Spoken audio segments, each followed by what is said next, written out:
दोस्तों, प्राचीन समय की बात है। एक युवा सन्यासी था जिसका नाम आनंद था।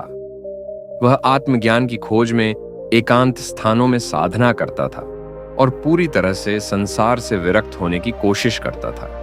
लेकिन एक विचित्र समस्या थी जो उसे निरंतर परेशान करती थी। जब भी वह किसी गांव या नगर से गुजरता, वहां की स्त्रियां उसकी ओर आकर्षित हो जाती और उसके रूप, उसकी शांति और उसकी साधना से प्रभावित होकर उसे घेर लेती। आनंद को यह बहुत विचलित करता था। उसे लगता था कि वह आत्मज्ञान की ओर बढ़ने के बजाय सांसारिक मोह माया में उलझता जा रहा है। हर बार वह इन स्त्रियों से दूर भागने की कोशिश करता, लेकिन वह अपनी इस स्थिति से बहुत असहज महसूस करता था। एक दिन उसने निर्णय लिया कि वह इस समस्या का समाधान खोजेगा। उसे पता चला कि गौतम बुद्ध पास के एक गांव में प्रवचन देने आए हैं। उसने निश्चय किया कि वह बुद्ध के पास जाकर अपनी समस्या का समाधान पूछे। आनंद बुद्ध के पास पहुंचा और विनम्रता से उन्हें प्रणाम किया। उसने अपनी सारी परेशानी विस्तार से बुद्ध को बताई। आनंद बोला, भगवान, मैं संसार का त्याग कर आत्मज्ञान की ओर बढ़ना चाहता हूं, लेकिन यह स्त्रियां मेरी साधना में विघ्न डाल रही हैं। मैं उनका अपमान नहीं करना चाहता, परंतु उनका आकर्षण मुझे विचलित कर देता है। कृपया मुझे मार्ग दिखाइए। बुद्ध मुस्कुराए और शांत स्वर में बोले, आनंद, मैं तुम्हें एक कहानी सुनाता हूं, ध्यान से सुनो। उन्होंने एक कहानी शुरू की। बहुत समय पहले की बात है। एक सुंदर फूलों का बाग था।